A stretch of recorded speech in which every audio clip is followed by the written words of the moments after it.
Ask a Former Disneyland Worker Part 2. Let's go! Do Disney workers have to purchase their own uniforms?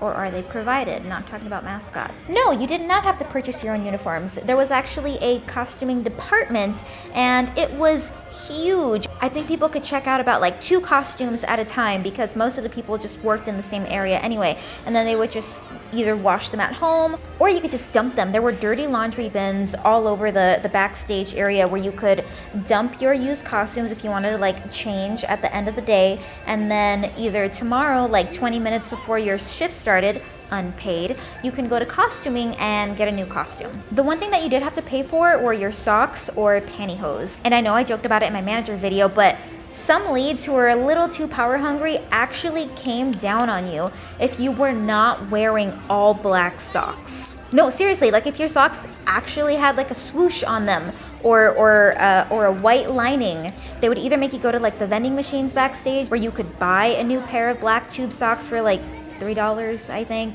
Or if you were lucky enough to be in characters, you could just check out a pair of black socks that like sometimes the characters would wear and just sneak those on really quick.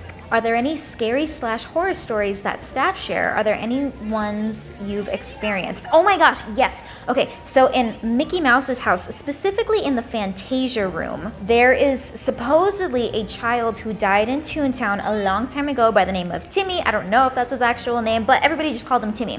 And so Timmy really liked Mickey's house. There was one time where I was in Fantasia by myself and I was waiting for like a host or a photographer to be in the room with me so that way they could start loading up guests to do meet and greets. And I swear I was just, standing there leaning against my rock when all of a sudden I felt something pull my ear down hard and I had no idea what to do. So I turned around, I thought it was one of my hosts or a photographer, and nobody was there. I was completely alone in the room. Yikes. Also, as most of the questions are probably going to be on the more negative side, what is your Disney moment that felt like you were doing genuine good or experiencing something magical? So one of the most rewarding things that you can do in the character department are the Make-A-Wish interactions. I wish that we didn't have to do them. I wish that kids wouldn't get sick like that at all.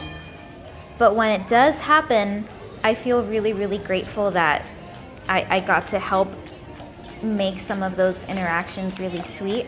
Like I remember there was one time where I think I was hanging with Mickey Mouse on Main Street.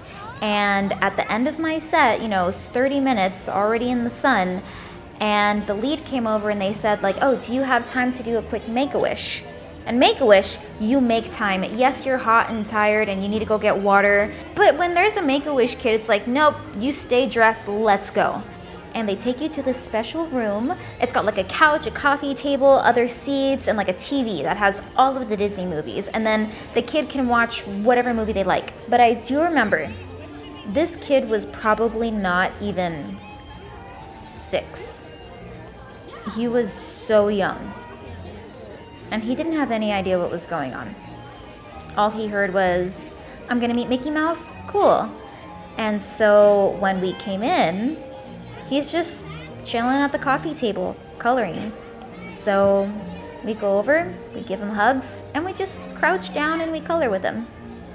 And it was really sweet, and the kid had an awesome time. It's really, really hard in some of those moments to stay like happy and positive when you're just hanging with the kid, but you could look over in your like peripheral and you see the parents just sobbing in the background because they do know what's going on. Sorry to put a damper on the mood really quick, but yeah, so those are the moments where you definitely do feel like you're doing some good. Okay, back to happy. Probably been asked before, but did you know exactly what you were signing up for when you applied for the job? No, I did not. I had no idea that I was gonna be doing sculpted character work at all. I've never done anything like that before. And the audition process was so long. It was basically an 8-hour shift. And I feel so bad because I was just a high school student and my mom drove me all the way down to Anaheim just for this audition. And she waited for me in the car. I love you, Mom. And what you do is they separate you into really, really, really big groups. And like the first part of the audition, they're like, hey, go walk across this side of the room as one of the 7 dwarves. But also you're not allowed to speak. So you have to animate and they have to be able to tell which dwarf you are without you speaking. So I remember I went,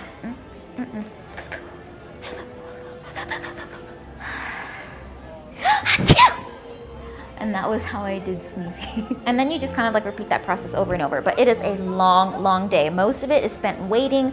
So if you're out there and you ever want to like audition for the entertainment department at Disney, bring a snack, bring water. It's a long, long day. How often are you asked for free tickets from people you know? How about people you don't know? Because people were definitely hitting you up all the time for free tickets. Even people from high school who weren't even nice to me were messaging me, asking me to like get them into the park. Like, no, you can go to Knott's. Is it more fun or annoying to wear specialized uniforms for your shifts? That's always been one of the things I've been attracted to the job for. And as a cosplayer, I'm used to wearing costumes for long periods of time. Okay, so if you're talking about the actual like uniforms that like normal cast members wear, then yeah, it's fun, but some areas have really annoying costumes and it's not as fun. In Toontown, those costumes were actually kind of fun because you're just wearing overalls. In Cars Land, the costume was definitely not as fun. I'm telling you, I really did not like wearing the human costumes at all because my figure just always felt so boxy in them. All of the clothes were so big, all of them were unisex, so I just looked so awkward in them all the time. What can I say or do to make a cast member happy? Please and thank you goes a long way. You don't even have to make small talk with us. That's totally fine. But just be nice. Just ask, please. Can you please help us take our photo? Click, click. Thank you. Awesome. You are the nicest people. What is the training process like? Anything from length of training to how you're supposed to interact with guests. Training is really long. I think it takes about 1 to 2 weeks, depending on if you're like part-time or full-time. It's basically just you in the offices watching like a lot of PowerPoints, doing like group activities.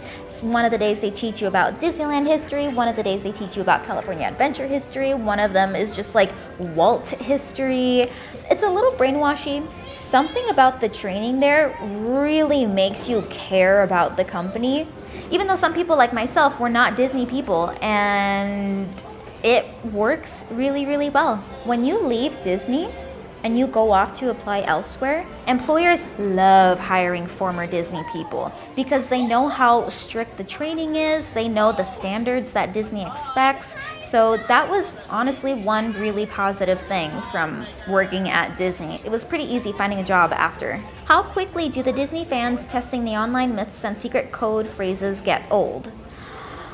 Andy's not coming. He's not coming. There was one time over in Florida where Woody dropped to the ground when somebody yelled, "Andy's coming!" And they took a picture of that, and ever since then, it just became a nightmare. And characters were getting in trouble for that because at first it was like cute, like, oh, ha ha ha ha. But then when every other guest says, "Andy's coming," when they're doing a meet and greet with like the Toy Story characters, like they can't be falling and getting up every other minute. And characters would get in trouble because, not because of their body, not because of their own well-being, but because they might ruin the costumes, because the ground is dirty. At one point, hosts even started saying, "He doesn't belong to Andy anymore, he belongs to Bonnie," so no.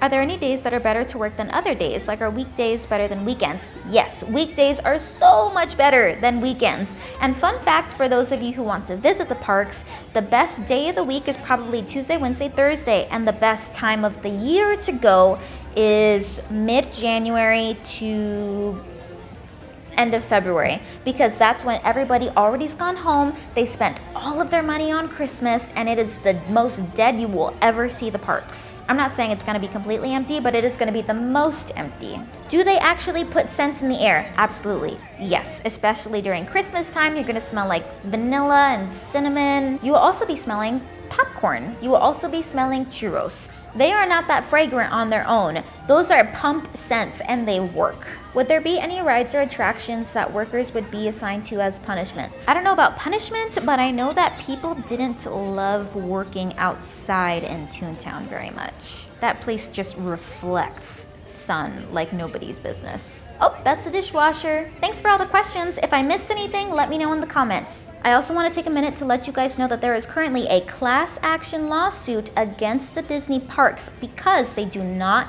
pay a living wage. I have talked about this many times before, and I will say it again until cast members are even able to rent even a one-bedroom apartment by themselves. The bar is low. So the next time you go to the Disney parks, be kind to the Disney cast members. They don't get paid the best, and they genuinely do enjoy making your day better. All right, thanks everybody. Bye. This video is sponsored by HelloFresh. What is HelloFresh? Get mouth-watering seasonal recipes and fresh, pre-measured ingredients delivered right to your door with HelloFresh, America's #1 meal kit.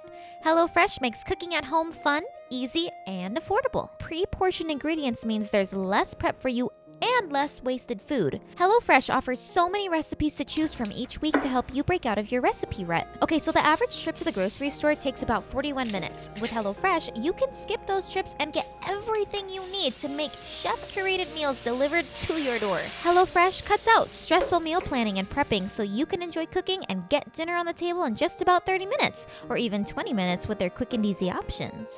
Starting this August, HelloFresh is launching their Taste of Summer series with everything from delicious grilled mains to farm-fresh sides, and each dish is designed to maximize flavors of the season while minimizing oven use. Go to HelloFresh.com and use my code abelina14 to get 14 free meals, including free shipping. Thanks HelloFresh for sponsoring this video.